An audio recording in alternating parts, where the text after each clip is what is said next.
Thanks, everybody, ladies and gentlemen, and mostly ladies, I would assume.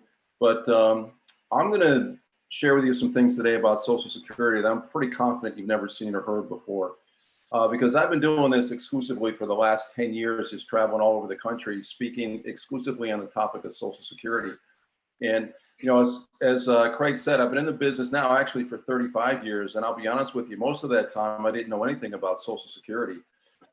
It wasn't until about 12 or 13 years ago that I started to educate myself. And the reason I did that was because at that time I was going all around the country training financial advisors, thousands of them all over the country, on retirement income planning and the challenges that their clients are going to face and how to overcome them.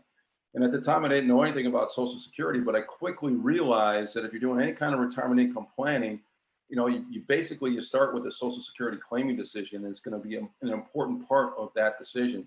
So I also realized, I did a lot of meetings and national conferences. They had all kinds of outside speakers at the time, like, 12, 13, 14 years ago. Nobody spoke about Social Security. So I realized very few people knew anything about it. So I decided to leave the company I was working for and write a book. Never written a book before. I thought it'd take me about 6 months. It ended up taking me over 4 years. When I got done in 2015 and had it published, I didn't know if it was any good. I thought it was, but I was biased because I wrote it. But I was very pleasantly surprised to find that in the year 2015, when my book came out, it won the International Book Award as the best business personal finance book that year. There were over 1,000 entries from 15 different countries, and my book beat them all, finished #1. Not only that, it also won the Eric Hoffer Award as one of the best business personal finance books in 2015. So let me share with you some things that I think every woman should know. And I'm going to share with you just some statistics first. I think some of them you'll be happy to see, and maybe a couple of them you won't be, but they're strictly facts and statistical. But first of all, Social Security is a much bigger issue for women than it is for men. And you're going to find out that women basically live longer than men, so they receive Social Security for a much longer period of time. That's the reason why. In fact, it isn't even close. And I got a chart on life expectancy, and I'll share that with you. But women overwhelmingly outlive men. And I'll share with you some really interesting statistics that proves that point. So because you outlive us or men, you receive Social Security benefits for a much longer period of time than men do. And you're probably aware, and maybe you've seen this, although it's gotten better over the last 20 or 30 years, but women still earn less than men in the workforce. I think it's up to it's over 80% of what men earn in general, but you still earn less, so your Social Security benefits are probably going to be smaller than men's are. Women still, even before the virus, tend to take more time out of the paid workforce to either take care of children or take care of ailing relatives. That's even gotten a little bit worse during the pandemic, because most women are taking time out of the workforce because their kids are home and not going to school. But even before the virus, that was the case. And I'll tell you why that's important too. And as a result of that, you tend to accumulate less savings as a result than men do when you come time to retire. And Social Security ends up making up a much higher percentage of your income in retirement.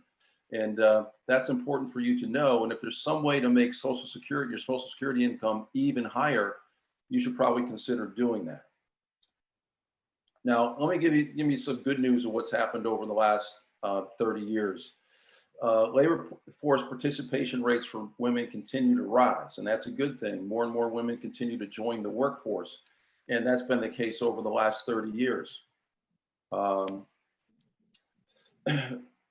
Let me go back here. Women will reach retirement with much more substantial earnings history, because you're out there working, you have decent jobs, and your earnings history, that can affect your Social Security payments. That could affect if you're getting a pension, or hopefully you have some kind of savings in a 401k as a result of that.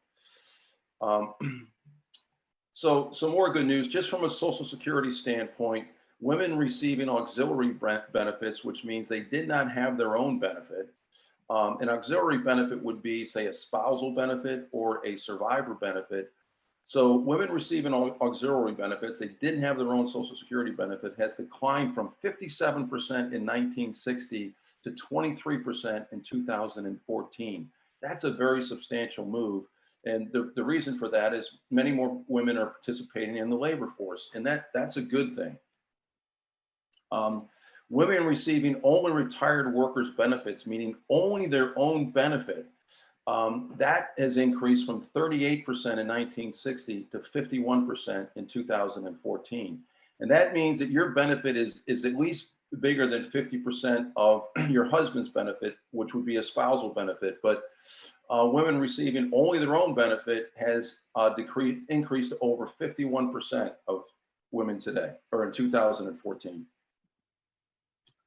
Dually entitled women, now this is from a Social Security standpoint too, this would be women that have their own benefit, but they're still, as a result of the spousal benefit is still going to be bigger than their own benefit. And the spousal benefit, and I'll explain that to you in a minute how that works, is 50% of your husband's full retirement age benefit. So even though they're going to have their own benefit, they're still going to claim a spousal benefit, because that spousal benefit is going to be bigger than the benefit that they receive. But so the amount of women that are duly entitled, they get their own benefit plus a spousal benefit, has increased from 5% to 26% in 2014. And actually that's a good thing. That means that more women are out there and receiving a Social Security benefit. Now, let me give you there's a but here, and it's kind of a big but. And that is that 45% of women still receive Social Security benefits in the form of a spousal benefit or a survivor benefit. And those benefits are based on the amount of their husband's benefit. So even though you've made a lot of progress over the last 20 or 30 years, about half of women collecting Social Security are still going to be somewhat dependent upon their husband's benefit amount, because they're going to receive either a spousal benefit, which is 50% of their husband's full retirement age benefit amount, or if their husband predeceases them, the husband had the bigger benefit and they're going to switch to that. So a spousal benefit and a survivor benefit are generally very important in the life of a married woman or a divorced spouse, because they can still qualify for these things. So I'm going to show you how they work and how you can maximize those. And it's really important that you be aware of that. All right, but the bottom line, and why Social Security is more important in the life of a woman, has to do with the fact, again, like I said before, that you live longer than men do. Now, what I'm going to do, I'm going to take just a couple minutes here and talk about life expectancy, because I think this is a term we've heard all our lives, but probably don't really are aware of the true definition of life expectancy. And I can say this with all confidence, because 13 or 14 years ago, when I learned the true definition of life expectancy, I was surprised. Now, if we look at men and women in this country and we combine their life expectancies, they have a life expectancy of age 78. And I think it's been my experience that most people think that most people die by age 78. Well, that's not it at all. Life expectancy is simply a statistical term. It is a mean average. And what it means is that 50% of people will die before age 78, but 50% of people will live up to and beyond age 78. And if you're doing any kind of retirement income planning and there's a 50% probability that you're going to live up to and beyond age 78, then you should plan on that happening, because that's a fairly high probability. Now, that's only one aspect of life expectancy. There's a second aspect of life expectancy that hardly anybody knows, and that's this. The longer you live, the farther out you push your life expectancy. Now, all these charts and graphs and stuff are in my book. So here I have, down here we have ages. I have a man or a woman living to age 65. And then up here, I have the probabilities of them living to that particular age. Now we're going to look at the 50% probability, which is the definition of life expectancy. Now, if a man lives to age 65, he pushes his life expectancy out to age 84. If a woman lives to age 65, she pushes her life expectancy out to age 86. And there's a 50% probability that at least one of them is going to live until age 90. And ladies, I got some good news for you. If anybody's going to live to be age 90, it's going to be you. If there happen to be any other men besides Craig and myself on this call, I got some bad news for you. Again, if anybody's going to live to be age 90, it isn't going to be the men, it's going to be the women. And if you look at the number of men and women alive at age 85, there are twice as many women alive at age 85 than there are men. There are 3 times as many women alive in their 90s than there are men. And if you go back to the 2010 census, there were 53,000 people in this country age 100 or older. 44,000 of them were women. So women overwhelmingly outlive men.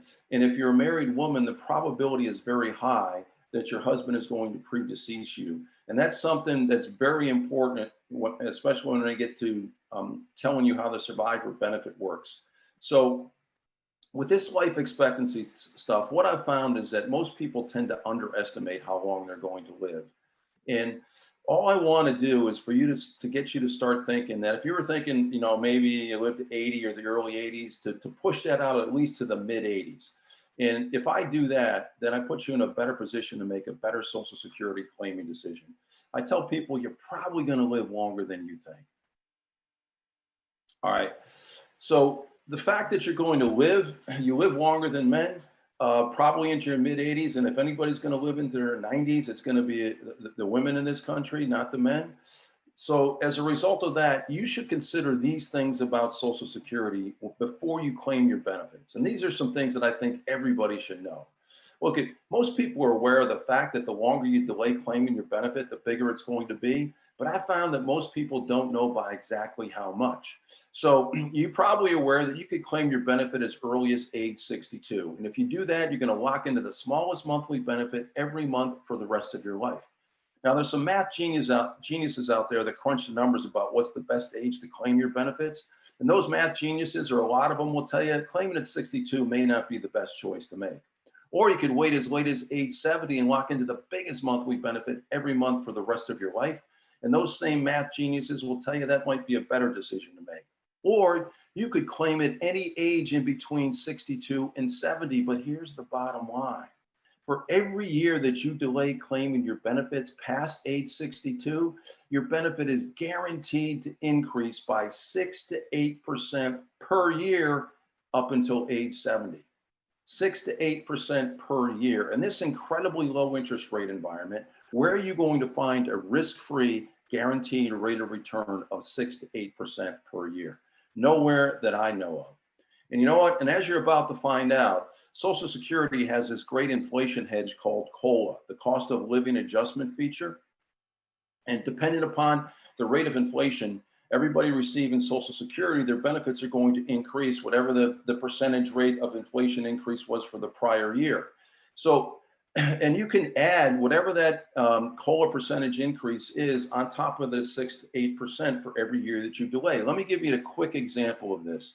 If I take you back to 2019, the COLA adjustment for that year was 2.8%. So let's say somebody's age 66, that's their full retirement age in 2019.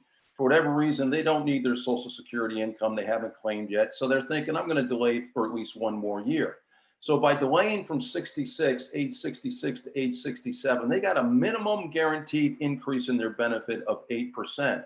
Now, the COLA increase for that year was 2.8%. You add that 2.8% on top of the 8%, that brings their total increase just by delaying 1 year up to 10.8%.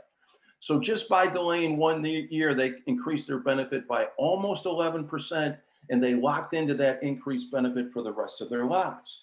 Now, let's say they get to age 67, they still really don't need their Social Security income, so they decide to delay 1 more year. So now we're into 2020.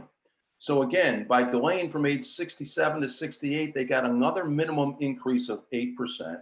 The COLA increase for that year was 1.6%. Add that to the 8%, that brings it up to 9.6%. So by delaying another year, they increase their benefit by another 9.6%. And again, lock into that for the rest of their lives. So if we look at, so just by delaying 2 years from age 66 to age 68, this person, because of the 8% minimum increase and the COLA on top of that, they increased their benefit by over 20%. And they locked into that increased benefit for the rest of their lives. Ladies and gentlemen, I think this is one of the best deals around for sure, especially when we consider how incredibly low interest rates are. All right. Now I want to talk just a minute about this cost of living adjustment feature. I think it's an incredible feature about Social Security. Most people don't consider it or talk about it when they claim their benefits, and I think that's a mistake. In fact, 60% of people that claim their benefits don't even know this cost of living or the COLA feature exists. So how are they going to maximize the benefit of it if they don't know it exists? Well, it's one of the best inflation hedges on the street. And you know what? Our government gives it to everybody for free. I call it one of our government's greatest gifts. It really is. And for most people, it's going to be the only pay raise they get in retirement.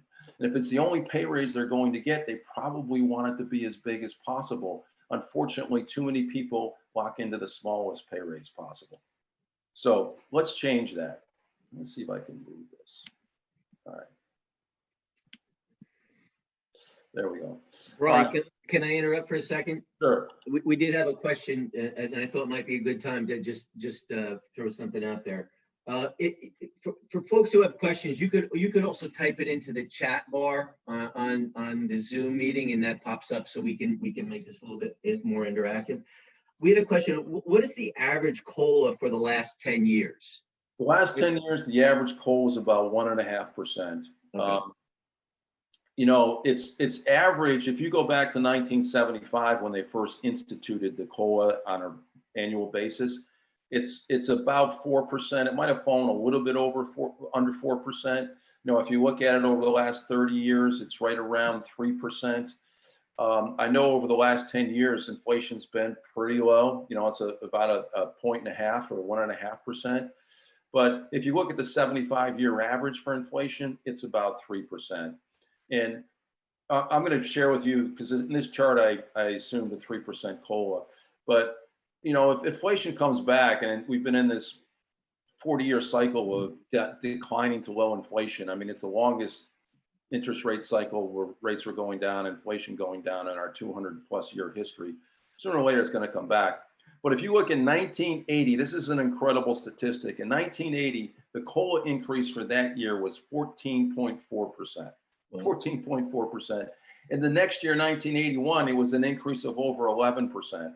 So if inflation does come back and go higher, and eventually it will, this COLA feature is going to be something that everybody really appreciates that's collecting Social Security. And what determines the COLA per year? It's the consumer price index. Okay. You know, it's just that index, whatever it is. So last year, the consumer price index was 1.3%. Price, you know, it went up by 1.3%. That was the increase in 2020. So everybody in 2021 collecting Social Security got a 1.3% increase in their benefits on a monthly basis. Okay, fantastic. So let me show you how to get the biggest pay raises in your Social Security income every year. So I'm just going to look at this chart up here. We're going to contrast if a person claims at age 62. If this person claims at age 62, their Social Security statement says they're going to receive $1,875 a month. Now, if this same person were to wait until age 70, their Social Security statement says we're going to increase that monthly benefit to $3,300 a month. All right. So the difference between these two starts off at $1,425 a month. They make $1,425 more a month if they waited to age 70 to claim their benefits as opposed to claiming them at age 62. Now here, I'm going to take you out 20 years later, and I did use an annual COLA increase of 3%. I know it's been lower over the last 10 years, but everything usually reverts to the mean average. And if you look at the 75-year average for inflation, it's 3%. That's why I used it. So anyway, 20 years later, there's 1875 grows to 3386. This 3,300 grows to 5959. And now the monthly difference between the two has grown to $2,573.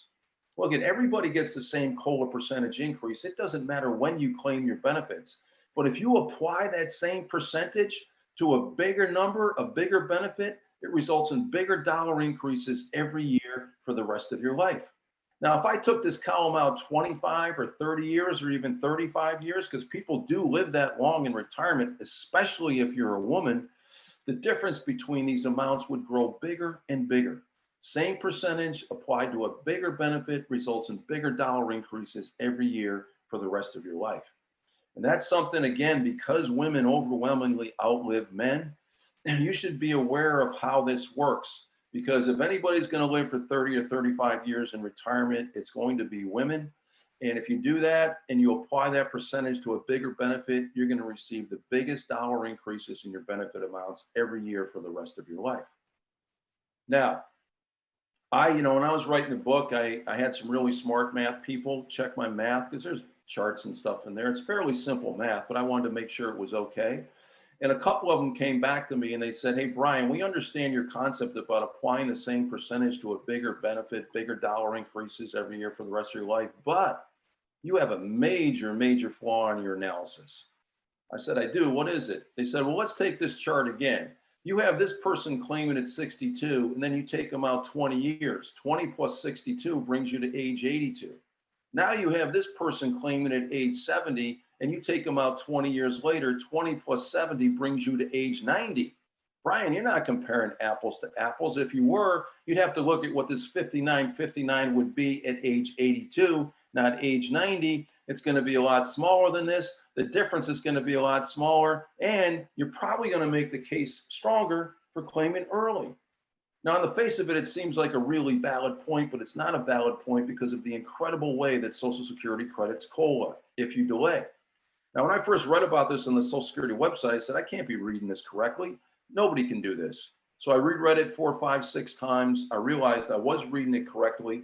And I also realized that only the federal government can do what I'm about to show you. Nobody else can do this and stay in business for too long anyway. So here's how it works. A couple years ago, I did a video. I do a lot of videos, 3 to 5 minutes on different Social Security topics. And the title of it was Your Social Security Statements Are Wrong. But it turns out they're wrong in a good way, because your benefit amounts, your actual benefit amounts when you go to claim are probably going to be bigger, probably substantially bigger. By the way, this video, I had 25 times more people watch this video than any other video I've done. It's my most popular video ever. And this concept revolves around this thing called retroactive COLA credits. Let me show you how it works. So up here, I got this small chart, and when you get your Social Security statement, it shows you 3 benefit amounts, and everything plays off of your full retirement age. I'm going to assume this person has a full retirement age of 66. Their Social Security statement says if you wait until age 66, you're going to receive $2,500 a month to claim your benefits. You can claim as early as age 62, but the statement says if you claim at 62, we're going to decrease your monthly benefit to $1,875 a month. Then it shows you the benefit you receive if you wait as long as possible, age 70. The statement says we're going to increase your benefit to $3,300 a month. All right, now let's go down here. I got claiming ages from 62 to 70. Column B is what shows you what happens if this person does claim at 62. They start off at 1875 and it goes up a little bit every year because of the COLA increase. Now, check this out. If this person actually waits until age 66 to claim their benefits, they don't end up getting $2,500 a month. They get $2,813 a month. Why? Because if this person waits until age 66 to claim their benefits, Social Security takes this $2,500. They put it in their time machine. They go back in time to when this person was age 62. They see what the COLA adjustment was for that year, that percentage. They apply it to the $2,500. Then they take that new bigger benefit month number. They put it in their time machine again. They go back to when this person was age 63. They see what the COLA adjustment was for that year, and they apply it to the new number. They do that for 4 years in a row, so that when they claim at 66, they don't get $2,500 a month. They get $2,813 a month. Why? Because they get 4 years of what I call retroactive COLA credits.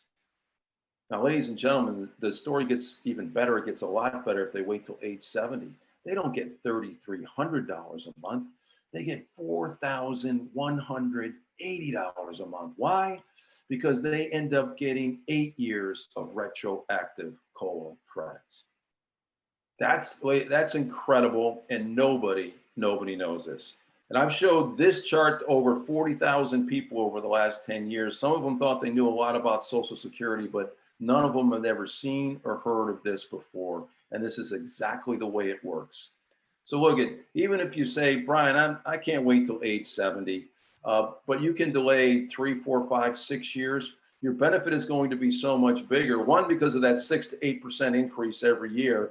And 2 is because of retroactive COLA credits. Incredible. Brian, can we still find that video on YouTube? Yes. And the name of it again is? The name of it, I did it with a gentleman by the name of Steve Savant, believe it or not. It's in his studio. And the name of it is, I believe your Social Security statements are wrong. Okay, And it's about an 8-minute video. great. Thank you. All right, I gotta go real quickly, share with you how the spousal benefit works, because approximately 90% of spousal benefit payments are paid to women. So it's important you understand how these work, because if anybody's going to get a spousal benefit, it's probably going to be the woman or the wife or the divorced spouse. Now, here's how it works. One spouse is entitled to receive a benefit equal to 50% of the other spouse's full retirement age benefit amount. It doesn't decrease the other spouse's benefit. You're just entitled to receive 50% of their full retirement age benefit, whether you've worked or not. Whether you're going to receive your own Social Security benefit, or even if you're not qualified for Social Security, your benefit would be zero. You're still entitled to get a spousal benefit. Now, if you claim the spousal benefit before your full retirement age, which is either 66 or age 67 or some months in between, if you claim prior to your full retirement age, you will receive less than 50%. It could go all the way down to only 32.5%. But if you wait to your full retirement age, you get the full 50%. Let me give you a quick example of how this works. All right, Bob's full retirement age benefit is $2,000. His wife Mary's is only $500. Let's say they're the same age, and let's say their full retirement age is age 66. So at age 66, Bob claims his benefit of $2,000. Now, before Mary can claim a spousal benefit, she has to wait for Bob to claim his regular benefit first. So Bob claimed at 66, they're the same age. That entitles Mary to claim a spousal benefit and entitles her to get 50% of his full retirement age benefit, or $1,000.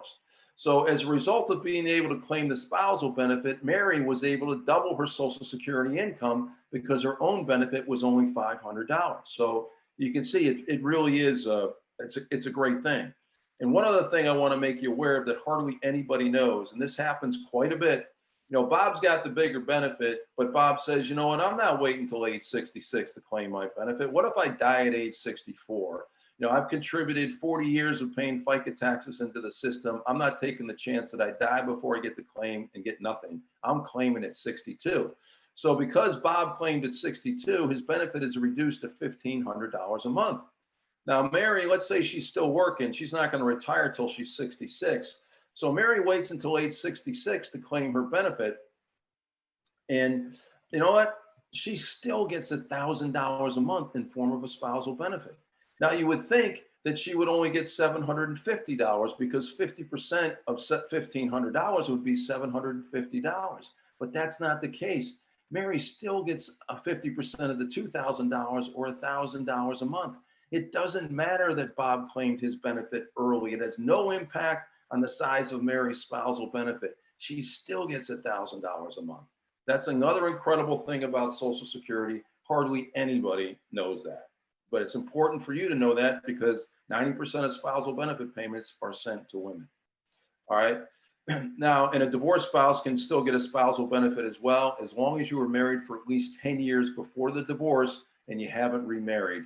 You're still entitled to a spousal benefit and get up to 50% of your ex-spouse's full retirement age benefit amount. Doesn't affect your ex-spouse's benefit, and he or she doesn't even have to know that you're doing it. So anyway, you just need to be aware that you still have the capability and the option of claiming that. All right, let me quickly talk about survivor benefits, and then I got a couple more things I want to share with you, and then I'm done. But this is critically important, especially for married women and divorced spouses as well. Survivor benefits, approximately 95% of survivor benefit payments are paid to women. So at some point in the life of a married woman or a divorced spouse that was married for at least 10 years, the survivor benefit is going to play a critical role in maintaining your quality of life and standard of living after your husbands die. Because husbands overwhelmingly predecease wives, and the fact that 95% of survivor benefits are paid to women backs that up. All right.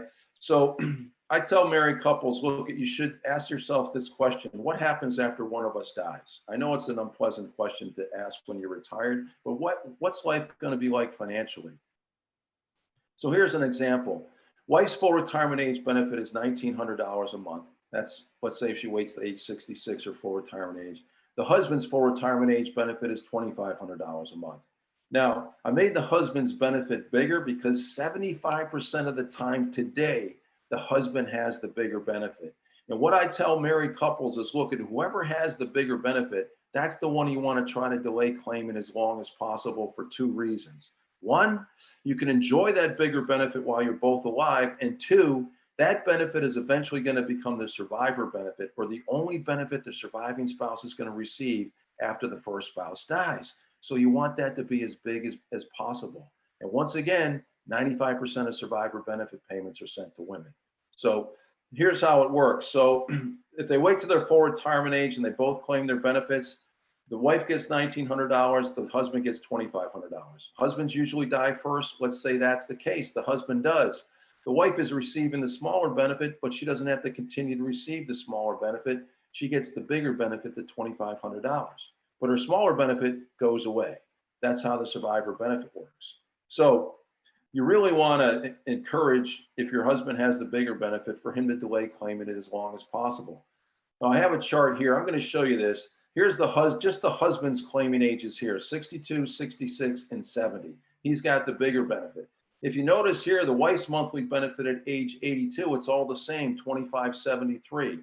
Believe it or not, that's because I had the wife claim her benefit at age 62, regardless of whenever the husband claimed his. Why would I do that, have her claim as early as possible? Well, there's some research out there that says whoever has a smaller benefit should probably claim it early, even as early as age 62. Why? Because that's the benefit you're going to receive for the shortest period of time. Because once the first spouse dies, that's the benefit that stops. So why shorten that period of time even more by delaying it, claim it early, even as early as 62? So that's what I did. I had the wife claim at 62, and this is what it grew to 20 years later because of COLA at age 82, $2,573. So if the husband claimed his at 62, his benefit at 82 is $3,386. That plus the $2,573, their combined Social Security income, monthly income, is $5,959. And if you were to annualize that, that's almost $72,000 a year. That's pretty good. But this column, we assume the husband dies at age 82. This benefit goes away. Now the wife's one benefit check falls to $3,725, and her annual income is $44,700. Remember, when the husband was alive, their annual income combined was almost $72,000. Now it's only $44,000. That's a big drop. If the husband had waited until age 66, his one survivor benefit check would have paid the wife $54,180 on an annual basis. That's better, but best yet, if he had waited until age 70, his one check, this one survivor benefit check, would have paid her over $71,000 as opposed to $44,700. Easier to live on this than this, or either that. One other quick thing about the survivor benefit. This is the same chart. I just eliminated the age 66 line. So here I have both the husband and wife claiming at age 62, and we're going to compare it to just the husband waiting until age 70 to claim his benefit. Check this out. This is the combined total of these two checks, $5,959. That's two checks combined. This is the one survivor benefit check because the husband waited till age 70 to claim it. This one survivor benefit check is as big as these two checks combined.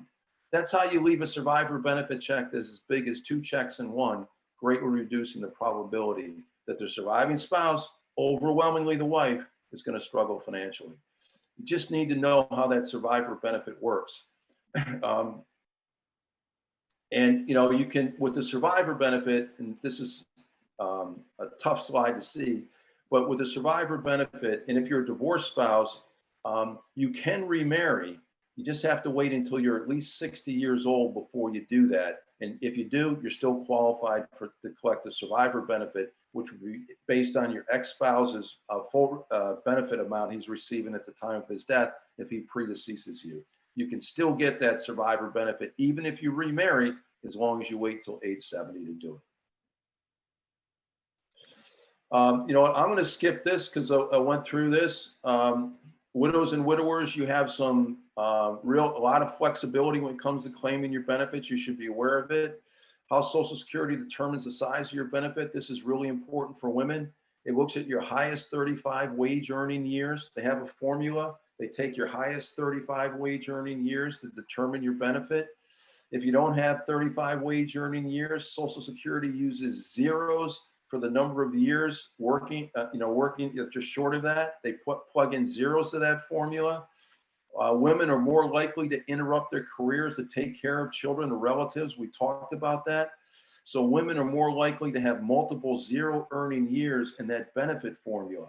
So let's say you only have 25 years of working history. Social Security still uses 35 years. So they'll take your 25 years of earnings history, and then for those 10 years that you weren't working, they're going to plug in zeros to that calculation. So that can have a dramatic negative impact on your benefit. And if that's the case, and this is more likely with women, then working a few more years to eliminate some of those zero earning years from that formula can significantly increase your benefit. And you should be aware of that. And you can go on your Social Security statement, it'll show you, it'll go back to when you first started working. It'll show you all your earning years. And if it only totals 25 or 30, working a few more years could significantly increase your benefit. You should be aware of that.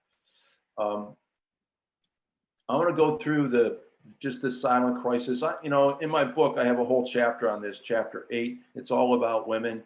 Read the whole book, but especially chapter 8. Women live longer than men. Here's some interesting statistics. In 86% of all marriages, the husband is the same age or older than the wife. In 53% of all marriages, the husband is at least 2 to 3 years older than the wife. And in 33% of all marriages, the husband is at least 4 to 5 years older than their wife. All right. So what does that mean? Well, most husbands are older than their wives, and that makes the odds even higher that he will die first or predecease you. And that survivor benefit becomes even more important in the life of a married woman, because eventually she's probably going to end up being a widow, and all she's going to get is that survivor benefit check. Only 5% of married women age 65 and older live in poverty, but 15% of widowed women over the age of 65 live in poverty. And I'm not saying that anybody here is going to live in poverty after their husband dies, but something happens. I mean, why was there a 300% jump in the poverty rates after the husbands die? That's big. One of the reasons is when he was alive, they received 2 Social Security checks. And after he died, now they're only receiving 1. And a lot of times the husband claimed that check at age 62 or 63, and he left his wife, the surviving spouse, with the smallest survivor benefit possible. And too many women struggle financially. I say one of the most important financial decisions in a woman's lifetime, she does not make that decision, her husband does. And that's when he claims Social Security, because 75% of the time he has the bigger benefit. If he claims it too early at 62 or 63, he's going to leave her with the smallest survivor benefit possible. And too many times women struggle financially. So that if he makes a poor decision, most of the time it's the woman that suffers the consequences, because husbands predecease their wives and leave them with that small survivor benefit check. Just be aware of that when you're going to claim your benefits. And if your husband has the bigger benefit, he's not on this call, make sure he knows how that survivor benefit works, and chances are that you're going to live longer than he is. All right, again, I told you 75% of the time the husband has the bigger benefit. That's the one you want to try to delay, and that's the one that's eventually going to end up being the survivor benefit. Too many times he claims early, leaves his wife with the smallest survivor benefit possible, and she struggles financially. You just need to be aware of that. And that 96% of all survivor benefit checks are sent to women. I know I'm sounding like a broken record on this, but you just need to know that. I want to get, you should try to maximize the size of the survivor benefit for sure. And if your husband has the bigger benefit, that's eventually going to be the survivor benefit. The longer he delays claiming that, the bigger that'll be. Because at some point, it's probably the only check that you're going to receive. I went through this survivor benefit chart before. Women live longer than men and receive their benefits longer than men. And here's the last slide. You should try to take advantage of these features of Social Security. I'm going to go through them one more time. This guaranteed 6 to 8% increase in the benefit for every year you delay claiming it up to age 70. And once again, even if you can't delay to age 70, but you can delay 3, 4, 5, 6 years, your benefit is going to be so much bigger because of the 6 to 8%. The annual COLA percentage increase, apply that to a bigger benefit, and it results in bigger dollar increases every year for the rest of your life. And ladies, the probability that you're going to live well into your mid to late 80s, even into your 90s, is great. So, you know, this will have a huge impact over time, the bigger your benefit is. Take advantage of incredible retroactive COLA credits to increase your benefit even more. Consider working longer, especially if it will replace those 0 earning years. If you don't have a work history of 35 years, when you get into your mid, late 50s, early 60s, consider working longer to eliminate some of those 0 years, because it could have a significant impact on the size of your benefit. Married and divorced women should be aware of how the spousal benefit and the survivor benefits work to make them as large as possible. Widowed women need to be aware of all their claiming options. And single women, just consider working longer and delaying their Social Security as long as possible. You know, Craig, I'm gonna leave it there. Hopefully, I didn't sound like a broken record on some of these things, but I've been doing it for 10 years. And I've seen some of the stories where, you know, the survivor benefit, especially, husbands didn't do a real good job of trying to maximize that, their own benefit, and it ended up costing women in the long run. And I can't tell you, you know, I do a lot of free seminars as well in public libraries just because I like talking about it. And they're usually packed. And afterwards, people stand in line to ask me questions. And I can't tell you how many times it's happened where a woman comes up to ask me a question and says, Brian, I'm here with my husband. You're right. He has the bigger benefit. He's going to turn 62 in about 3 months. And he was thinking of collecting it at 62. But after coming here and seeing how the survivor benefit works, he ain't doing that anymore. No, he's going to delay that at least until his full retirement age, if not longer. And I feel good about that, because otherwise he probably would have made a poor decision, and eventually she would have suffered the consequences. But with that, if you want to open it up to any more questions. Yeah, well, first of all, Brian, thank you so much. We've got